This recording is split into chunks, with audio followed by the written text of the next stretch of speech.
Yo, yo, yo, it's your boy Bess. Welcome back to the Straight to the Point podcast, episode 13. Y'all, episode 13. We moving right along, and it's all because of God who woke me up this morning and allowed me to talk about sports today, which is something that I love to do. Without him, I would not be here right now. So today we got a packed episode, so I'm gonna go ahead and try to move with a little urgency, with a little quickness. And we're gonna go ahead and first of all, today, as y'all always know, on these Friday episodes, I always go with my best five plays of the prior week. So we're going with the best five plays of week 6, y'all. And as we all know, there's always an honorable mention. So basically it's 6 plays, but you didn't this play did not make it into the best 5 plays. This play was one play short, but let's go ahead and get to it. Dalvin Cook, y'all. Dalvin Cook with 3 minutes and 25 seconds left. They was up 16-10, and then he went ahead and he ran this go-ahead game-winning touchdown, making 4 people miss and get into the end zone. Last week, the Vikings had to play against the Chicago Bears, where they stripped the ball at the end of the game to win it, to finish the game, right? Put the nail in the coffin. Well, same thing happened this week. This is why this team is 5-1, because they're finding ways to finish games. They're finding ways to make game-winning plays. Dalvin Cook, great job, came in the clutch, ended the game against Miami. A nice win. This team is 5-1 now because of plays like this. Now let's get to the best 5 plays. Okay, we're going with number 5, Kenneth Walker. Y'all, Kenneth Walker got to start this past week because Rashad Penny, starting running back for the Seahawks, is hurt and out for the rest of the year. But that might be good news for Seahawks fans, because this man right here, Kenneth Walker, is y'all next big thing, y'all. Out of Michigan State in college, him and Brees Hall are two big names coming out of college. And Kenneth Walker on this play right here made 5 men miss. Had a nice little game. If he did not get tripped up at the end, he would have scored. And this might have been my number 1 play of the week, but this is my number 5, one of the best 5 plays. Kenneth Walker, great job. And for those fantasy people out there that play fantasy, go get Kenneth Walker. I'm telling you right now, I got him in a couple leagues, and he is going to pay off for me. Number 4, we got Devontae Parker, y'all. I ain't heard Devontae Parker name in years, since he was in Miami, but this play kind of showed me his past. It showed me what he used to look like. This play looked like Mike Williams, the way he went up there and just threw his body on the line to go and make a play for Bailey Zapp, the quarterback for the New England Patriots. This is what quarterbacks want, right? I throw the ball up, you go get it. That's what this is. He put his body on the line, went up and grabbed the ball. New England right now is better than what people thought because of plays like this. People sacrificing their bodies for the team. We love to see it. Great catch by Devontae Parker. That's the catch of the week. And then we got Brees Hall at number 3. Brees Hall, another, like I said, him and Kenneth Walker, 2 running backs out of college that's already making a huge impact for their teams. In this play, first of all, I love the design of the play. Okay, you got Brees Hall kind of in the slot right behind the right tackle, and he runs basically an underneath jet sweep. So Zach Wilson fakes the pitch, hand it underneath, he goes to the left and then cuts all the way back to the right and scores a beautiful touchdown against the Packers. Plays like this, once again, is what win you ball games, and this is a big reason why they went to Lambeau Field and pulled off an upset against A-Rod and the Packers. Great play by Brees Hall. He's making plays all year. Once again, another fantasy player that y'all need to get on y'all team. Trade for him, do whatever you can, because he's going to get a lot of touches, and this is what he's going to do with the ball in his hands. Next, we got Mahomes / Juju Smith-Schuster. There's 2 parts to this play. That's why it's number 2 on the list. I mean, look, Mahomes making Mahomes magic. This is what he does, okay? This is why you got to get pressure on him. You can't let him run around the backfield, run around the pocket, because this is what happens. He's going to make you pay. He scrambles all the way to the right, makes a man kind of hesitate so he can't hit him, and he throws it back across the field to Juju Smith-Schuster, and Juju made 3 people miss and got into the end zone. That's what Juju is known for his tough and aggressive running. It's hard to bring him down, and he showed it on display. You get Juju going in this offense with Travis Kelce, this team will be hard to beat. Great play by both players, Mahomes and Juju Smith-Schuster. Number 1, gotta go with Josh Allen, y'all. This is a quarterback. Making plays like this. I said in the beginning of the season, I said, look, he cannot keep running the ball. This was a running back. This was a designed play. This was a QB design play. So they wanted him to run the ball. This wasn't it's a pass, almost scramble. This is a design run. So they're designing plays for him to run. And I don't like it, because if he gets hurt, that's y'all season over with. But if he can make plays like this and stay healthy, then your team has a huge shot in going all the way with the athleticism and, of course, the arm of Josh Allen. He is number 1 on the best 5 plays. Not only did he hurdle somebody, but he broke somebody's ankles as well. So he's showing a little agility as well. So great job by Josh Allen, number 1 on the best 5 plays of week 6, y'all. Let's go ahead and hop into the NBA real quick. I'm gonna make an audible. We're going to the NBA, then we're going back to the NFL. We're going to the NBA. So the 2 games that I predicted on Tuesday, I believe Tuesday, was the Celtics and the 76ers. I did pick the 76ers, but the 76ers did end up losing, okay? In that game, Jayson Tatum and Jaylen Brown both had 35 points. You're not going to beat them. If they're scoring 70 combined points between them two, you're not going to beat this team. James Harden had 35 for the 76ers, and then Joel Embiid had 26. The problem with the 76ers was I think James Harden had the ball way too much. The best player on your team is Joel Embiid, so utilize it. Make it work. They was double teaming him a lot, but you gotta find a way to get him involved. You gotta find a way to get him in the game. Yes, he had 26 points, but if you watch that game, the Celtics pretty much took him out of the game and made James Harden do James Harden things. Now, I saw a stat that said James Harden's taking more dribbles than the whole team combined over the past 2 games. It's not going to work. This is not the James Harden show. This is the Joel Embiid show, the MVP runner-up show. You got to get him involved, get him down the block, get him points, get him on the boards. James Harden can't be putting up 30 a game for this team to win. This is not James Harden's team. This is Joel Embiid's team. For the Celtics, I said losing Ime Udoka is going to affect this team defensively. Well, it did not. They came out with intensity, and it could be the first game of the season. You don't know. But they did come out. They had a great game against the 76ers. And like I said, when Jayson Tatum and Jaylen Brown scoring 35 apiece, you're not beating this team. So this team is still scary. I had them being the final 4 teams remaining in the East. Okay, I think I'm going to go ahead and put them. So I got them and the Bucks in the conference finals. And then on the other side, we're going with the Warriors and the Lakers. That game, I picked the Warriors to win because the Lakers right now, honestly, it's garbage. It really is garbage. I'm ashamed to watch what I'm looking at. The Warriors beat the Lakers 123-109. Steph Curry had 33 points, putting on a clinic as usual. Best shooter of all time, no questions asked. And then LeBron James still doing LeBron things, right? How old is that man? I can't tell. Look like he's 15 out there. No, I'm sorry. Look like he's 19. Look like he's 20, 21. I can't tell how old he is because he put up 31, 15, and 8. That's what he does on opening nights. That's what LeBron James do. He's getting better with time. That 31, 15, and 8 stat line is perfect. But when you have nobody to come and join you, right? You have nobody to come and play ball, you're going to be affected. You're not going to be able to win this game. Anthony Davis had 27 points, but guess what? It does not matter. It doesn't matter. This team cannot shoot for nothing, okay? The 3-point percentage was like 20-something. They shot 20-something percent from the 3-point line. That is terrible. That's god-awful. It really is. When you have people like Patrick Beverley and Russell Westbrook pulling up threes in the middle of the game, I just don't agree with it. I don't like it. I hate to see it. This team will have a long season if they cannot go find some shooters. Rob Pelinka should be ashamed of himself for what he did with this roster. LeBron James need help. Anthony Davis just stay healthy, and y'all need shooters around y'all. This Russ and Patrick Beverley thing is not working out for me. Patrick Beverley is more of a disservice than he is a service to this team because he just can't shoot. He's not a good basketball player. He's good at running his mouth. He's good at playing defense occasionally, but he's not good enough offensively to be in the starting 5, in my opinion. And Russell Westbrook did start. I said I think he should come off the bench, but they had him out there starting, and look what happened. That game was pitiful. It was pathetic. And the Lakers, y'all gotta fix this ASAP. And then the Warriors went on, I believe it was last night, and they ended up losing to the Nuggets. And the Lakers ended up losing to the Clippers on Thursday night. So both teams need to go ahead and get it together. I'm sorry, not both teams, just the Lakers, honestly. The Warriors, they're going to be back in the championship. I got the Warriors, and I do got the Dallas Mavericks. If I watch the Dallas Mavericks play, they have a lot going for them this year. Okay, Luka Doncic has helped. Tim Hardaway Jr. came back. That's somebody I forgot to mention on the first episode I did about the NBA. Tim Hardaway's back. You got Reggie Bullock, who's a strap. So they have shooters around Luka. This is what you do with LeBron. You got to put shooters around him. Luka has shooters everywhere. That's why Luka going to average almost a double-double, triple-double this year because you have shooters all around you. And then you have Christian Wood, who came out there and at one point scored like 16 points straight by himself. So you have another scorer on the team that's going to help you out. And then losing Jalen Brunson, that might hurt a little bit. But Spencer Dinwiddie, Tim Hardaway Jr., Christian Wood, y'all got to step up and help Luka out because Luka going to do Luka things. They did end up blowing a 20-something point lead to the Phoenix Suns and ended up losing that game.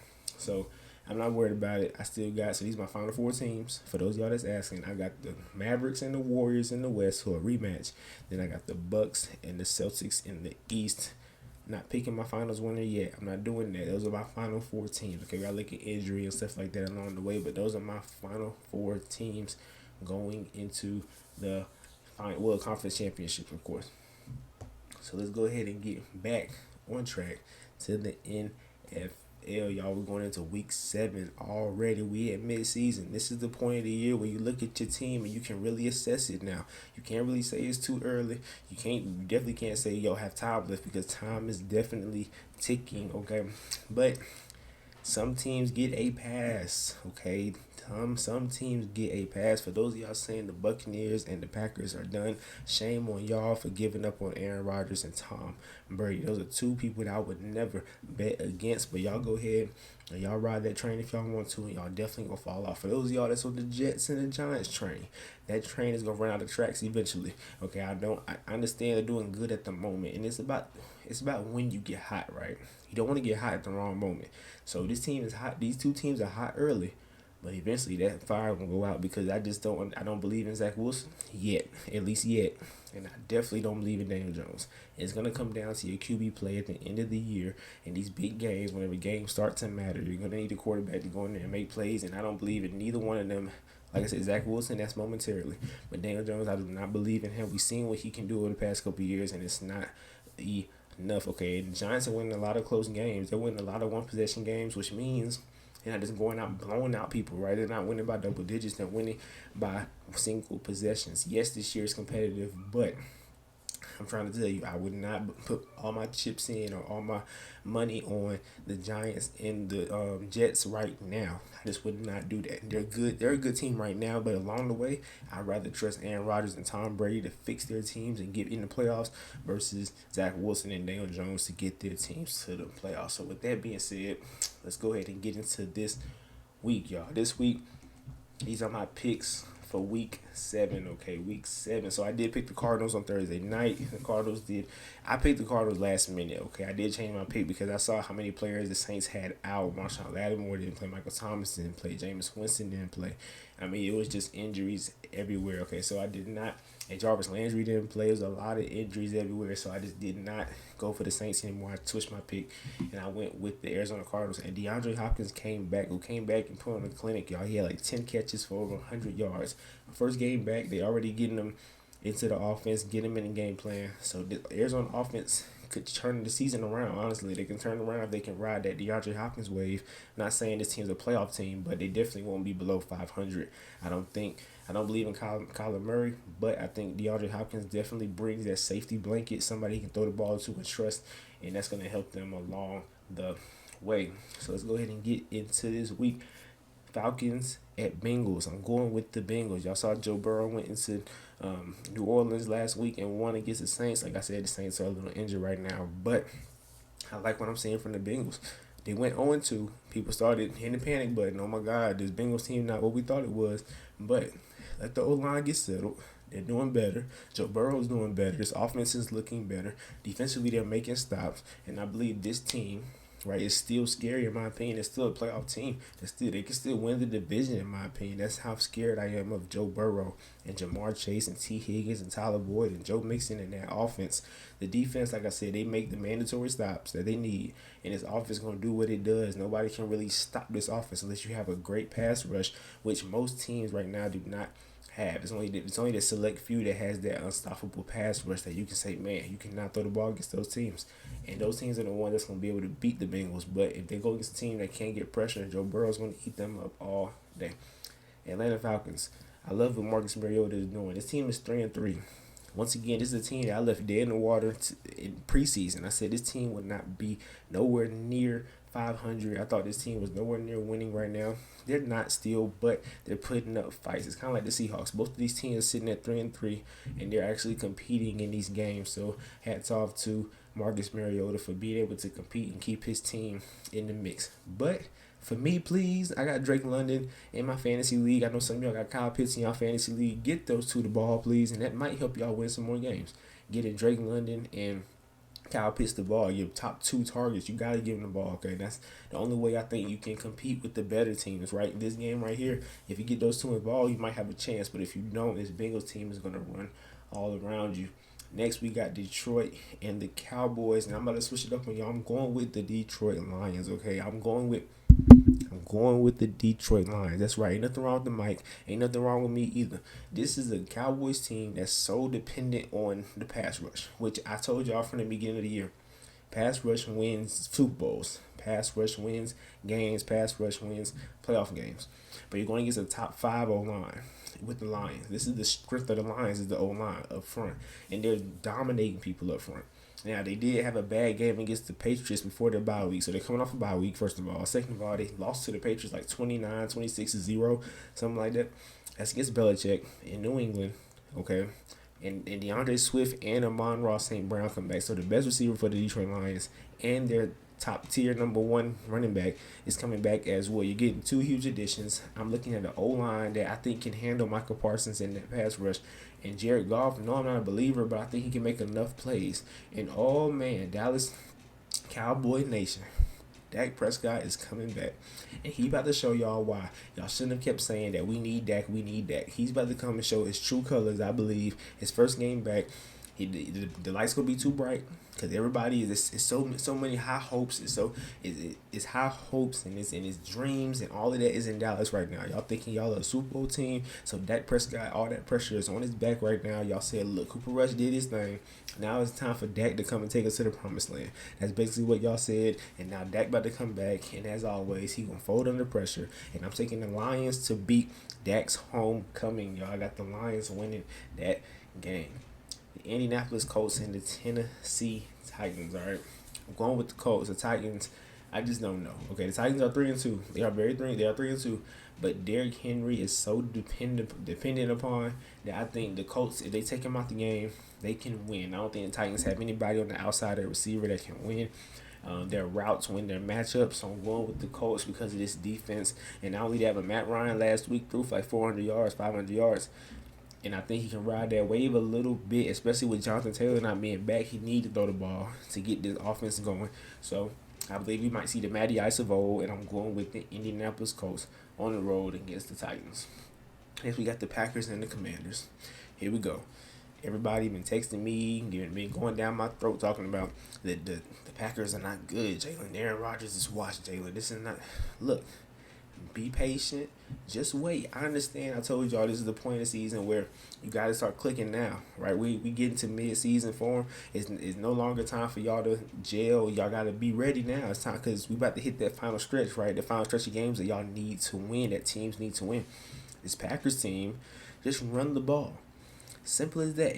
Aaron Rodgers might not even throw the ball 25 times a game. Might not even throw it 20 times a game. Run the ball. Y'all need to get this run game going. Obviously, the receivers are not there yet. What I need the Packers to do is make a trade. Make a move, go sign Odell, do something. Do something to help this receiving core out. Because if y'all want to win this year, right, this receiving core might be good in the future. But for this year specifically, they are not developed enough. So we need to go grab somebody. Go grab DJ Moore, right? The Panthers trading everybody. Go grab DJ Moore. I heard Chase Claypool. I don't think y'all should go grab Chase Claypool. But go grab Chase Claypool. And look, as a Steelers fan, the price better be right. That's all I gotta say. You better send us a couple draft picks. And Chase Claypool not no scrub now. He has potential. All right, so if you gonna go grab Chase Claypool, it's gonna cost you a little bit. But go grab Chase. Go grab DJ Moore. Go grab Odell. Grab somebody that can help you win this year because that's what it's all about. Aaron Rodgers at the end of his career, you want to win now versus later. Okay, so I think this is the perfect game to turn around. You lost 2 straight to the Giants and to the Jets. All right, 2 of the New York teams that everybody love right now. You lost back-to-back to them, and I believe that the game against the Commanders is a game where this is the game where you kind of get your feet back under you. You start getting your rhythm back. You start getting your flow back, and these are the games that Aaron Rodgers would thrive in. Once again, not throwing 400, 300 yards, but I think this will be not a high-scoring game, but a blowout. I think they will blow out the Commanders because of all the talk in the media about the Packers not being the same. And then the Commanders, man, they just can't get right. And Carson Wentz is hurt right now, so Taylor Heineke got to take snaps at quarterback. I just don't like what I'm seeing. The defense not looking that good. Offense, The offense has potential, right? But they just don't have a quarterback at this moment. So I think the Packers will go into Washington and cruise over the Commanders. Next we got the Buccaneers and the Panthers. Look, the Panthers said, look, this season's over with. They traded Christian McCaffrey. Okay, breaking news for everybody that didn't know. They traded Christian McCaffrey. Right, they already talking about Brian Burns getting traded, one of the top edge rushers in the league. They talking about DJ Moore getting traded, a nice receiver. So they're really just throwing in all the chips and they're saying, look, we're done, we're pulling out, it's over. We're done this season. We about to worry about the future. So with that being said, any game for the rest of the season, I'm not going for the Carolina Panthers. I'm going with the Buccaneers. Once again, another team that people are just getting rid of, saying, you know what, it's over with. No, it's not. Do you know who Tom Brady is? I've been criticized a whole lot in my life for going against Tom Brady. So I'd suggest, and from experience, do not make that mistake and bet against TB12. Okay, this is once again one of those games like the Packers. You're playing a team that's not good. It's the perfect opportunity to get your team legs back under themselves, get going, get this train back going a little bit. We had a couple bumps in the road, but I think you can get back on the road and get going against teams like the Carolina Panthers. All right, Buccaneers, use this game, use it to your advantage. I'm sorry, because these are the games that you need to get back on track. So I'm gonna go ahead and go with the Buccaneers in this game. Brady will have a revenge game because of what happened last week in Pittsburgh. The Giants in Jacksonville. I'm sorry, Giants, but I think y'all about to start cooling off a little bit. I'm going with Trevor Lawrence and the Jacksonville Jaguars at home. Look, Giants are hot. They're good right now. But I think this is one of them teams that come along and they win 5 straight games, 4 straight games, whatever, and everybody's sitting back saying, look at the Giants. But no, I don't think so. I think they will start showing their true colors eventually. And I'm going to go ahead and step out on a limb. And I'm going to say this week they're showing their true colors against Trevor Lawrence and the Jacksonville Jaguars, who actually had a nice game last week. They did lose to the Colts.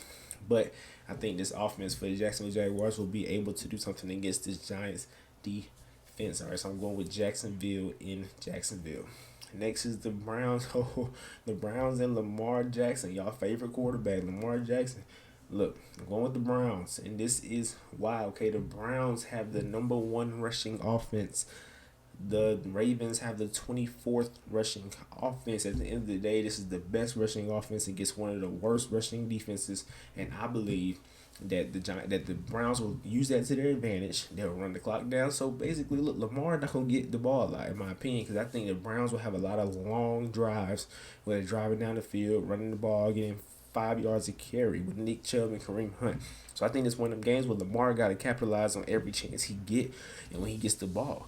But if that thing go in the fourth quarter and it's close, I'm not going with Lamar Jackson. No, I'm not, because he hasn't showed me that he can close games this year. I told y'all this. I've been telling y'all this since week 1. Can he play a full game like he does the first 3 quarters? That's inconsistency in my opinion. So with that being said, I'm going with the Browns on the road against the Baltimore Ravens. I like Nick Chubb more than I like the Ravens defense, and I don't like Lamar Jackson because he cannot finish games right now. He's playing a great first 3 quarters. Great. He looked like an All-American, like MVP, like Heisman Trophy winner, like all of that in the first 3 quarters.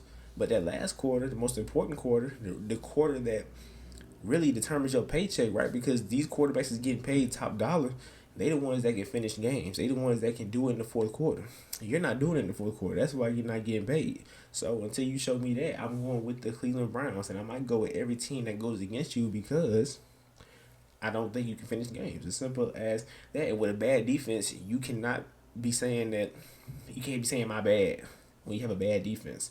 You can't do that. You got to play your best game with a bad defense because they need your help, obviously. So can't close games. You putting them in bad positions and the whole team in a bad position. John Harbaugh keep going for it on 4th down, keep screwing y'all up. So really, John Harbaugh and Lamar Jackson are killing the team right now. Plus the defense. So this team the Ravens are 3-3. Remember that. The Ravens, this team that everybody said was championship contenders. This team that everybody said Lamar Jackson won the Super Bowl this year. They're 3-3. Y'all just remember that, because I told y'all this team, they might be playoff contender, but that's as far as they're going to go as the playoffs. And going this rate and going the way they're going right now, they might not even make the playoffs. I said might. I didn't say they won't. I said might. Next is the New York Jets and the Denver Broncos. I'm going with the New York Jets. The Jets hot. The Giants hot too, but I don't like the Broncos. The Broncos are terrible right now. Russell Wilson look like Russell Westbrook right now. it's embarrassing, honestly, for them to pay him that much money and he plays the way he does. Like, I don't know what's going on. I don't like Russell Wilson. I don't like Nathaniel Hackett. I just don't like this offense at all. So I'm going with the Jets on the road against Russell Wilson and the Broncos, Texans, and Raiders. Here come the Raiders, man. Look, a much needed bye. Go back to the drawing board, fix what's going on, come back with one of the most unstoppable offenses in football. You got Josh Jacobs, who's getting 5 yards a pop, 6 yards a pop. Had like 2 or 3 back-to-back 100-yard games. You have a run game. You also have Devontae Adams, Hunter Renfrow. Hopefully Darren Waller's healthy. I don't know. But you have a great offense. Use it and abuse it, man. I'm trying to tell you, this team has a lot of potential. And I think that it starts this week. I think this is the beginning of a great season for the Raiders. I'm looking at maybe 9 straight wins right now because I think this team needed this bye week to sit back and kind of have a come to Jesus meeting. Basically say, look, we're supposed to come into this year as one of the playoff contenders, one of the Super Bowl contenders, and sitting at 1-4. We have one of the worst records in the league.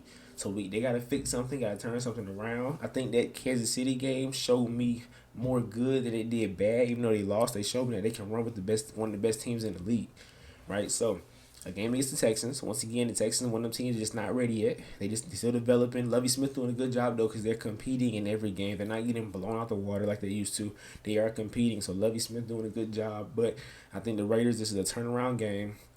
Go at home, right? So Houston coming to town, take care of business, and then move on to the next. So I got the Raiders winning that game. Seattle and the Chargers. I do got the Chargers winning this game.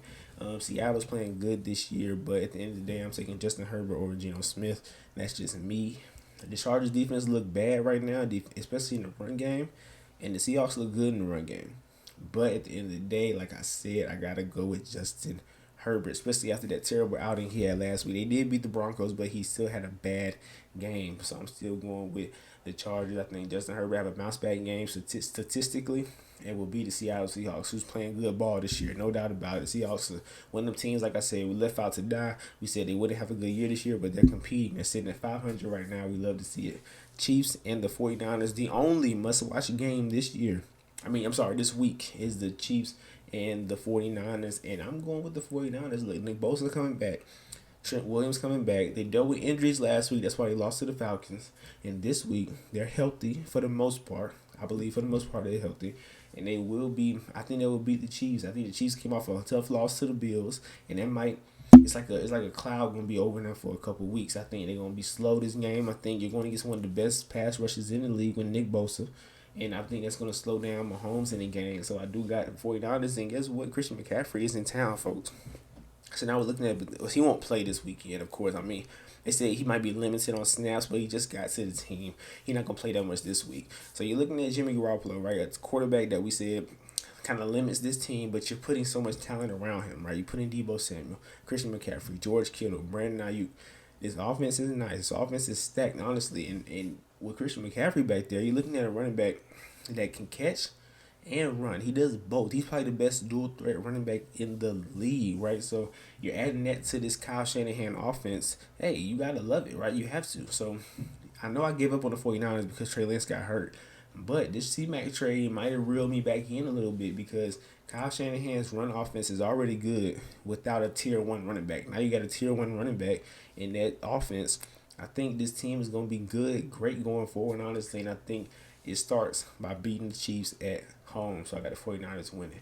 We got the Steelers and the Dolphins on Sunday Night Football. I'm going with Pittsburgh, and here's why. It's Tua's first game back. I don't think he'll go out there slinging it like he did at first. I think he'll come out there a little timid, a little scared. After what I saw the Steelers defense do to the Bucs O-line, I think they can do the same thing to the Miami O-line because Miami gave up like 5 sacks last week against the Vikings. So this is a perfect opportunity for Cameron Hayward, Alex Highsmith, Larry Ogunjobi, right? Get pressure, get a pass rush going. Malik Reed, get a pass rush going. Make Tua uncomfortable. I think he's still a little rattled. In my opinion, he should not have come back. He should still be sitting out on concussion protocol because 2 concussions back-to-back like that in 4 days is bad. And this could really mess him up in the long run. So I'm going with the Steelers. I think they can rattle Tua, get pressure on Tua. Tua going to be not necessarily afraid to take hits, but he going to hesitate a lot. So that's why I'm taking them. And I think with Minka Fitzpatrick coming back, right, our corners looked good last week going against one of the best duos in the league, in Mike Evans and Chris Godwin, right? So going against Tariq Hill and Jaylen Waddle, I think the pass rush will be able to knock them off their rhythm. Basically, they won't be able to get those deep plays off because we'll get a pass rush going. So that's the key. Get the pass rush going. And offensively, Kenny Pickett is coming back, so he's starting. Let's get this run game going a little bit, right? Make Kenny Pickett make easy throws. Don't put him in 3rd and 10, 3rd and 12. Make it 3rd and 1, 3rd and 2. Make it easy for Kenny Pickett. Let's get this run game going. You got George Pickens, Chase Claypool, Deontay Johnson. You have reliable receivers, okay? Get the run game going. Pat Frymuth is also coming back from concussion. We have our weapons back. O-line just keep getting better. Our O-line is getting better every week. It's getting better. Get Najee Harris in this run game going. Make easier passes for make Kenny Pickett's job easier, basically. Don't put the whole offense on his back. Make his job easier to a Miami defense who kind of fell off over the past couple weeks. And defensively, get pressure on Tua. Rattle him a little bit. Don't hurt him. Just rattle him a little bit. Make him hesitant. And then the last game of the week, Monday Night Football, you got the Bears and the Patriots. Look, the Bears are just not good right now. Justin Fields cannot find a rhythm. I need Justin Fields to show that he can be a starting quarterback in this league. And as of right now, I don't know if people are thinking that, right? If you look at betting apps, right, people are betting that he has more than 160 yards. 160 yards?